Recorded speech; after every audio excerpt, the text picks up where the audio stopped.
मला महाराज होऊन कमीत कमी 20 वर्ष झाले महाराज. किती वर्ष झाले मी महाराज आहे? 20 वर्ष. 20 वर्षाच्या अगोदर मी महाराज नव्हतो, माझ्या गळ्यामध्ये माळ नव्हती. 20 वर्षापासून मी महाराज आहे. दररोजचे 2-2 कीर्तन चालू आहे, पंढरपूरची वारी चालू आहे, आळंदीची वारी चालू आहे, देऊला जातो, नाथबाबा श्रेष्ठ सगळ्या ठिकाणी जातो महाराज. चिंतनही करतो, हरिपाठही करतो. पण एवढा परमार्थ करून अजून माझ्या मनात भूतच येतात महाराज. देव एकदाही आला नाही. तुम्ही 8-8 दिवस आंघोळी करत नाही,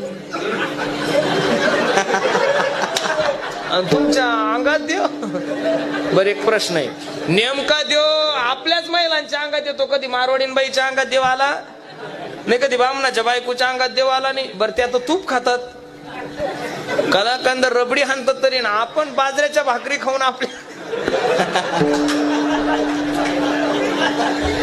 देव येणं हा बावळटपणा आहे. कोणी जर मला म्हणलं देव आला तर त्या अरे देव जर अंगात आला असतं तर नाथबाबानं कुठंतरी वर्णन केलं असतं, जनाबाईनं कुठंतरी वर्णन केलं असतं, मुक्ताबाईनं कुठंतरी वर्णन केलं असतं. खरं सांगू का, जे म्हणतात ना मला देवाचा साक्षात्कार झाला, त्यांच्यासारखे बावळे दुसरे कोणीच नाही. ज्याला देवाचा साक्षात्कार होतो तो शिल्लकच राहत नाही, तो देवच होतो. देव पहावयासी गेलो ते देवाचे होणे.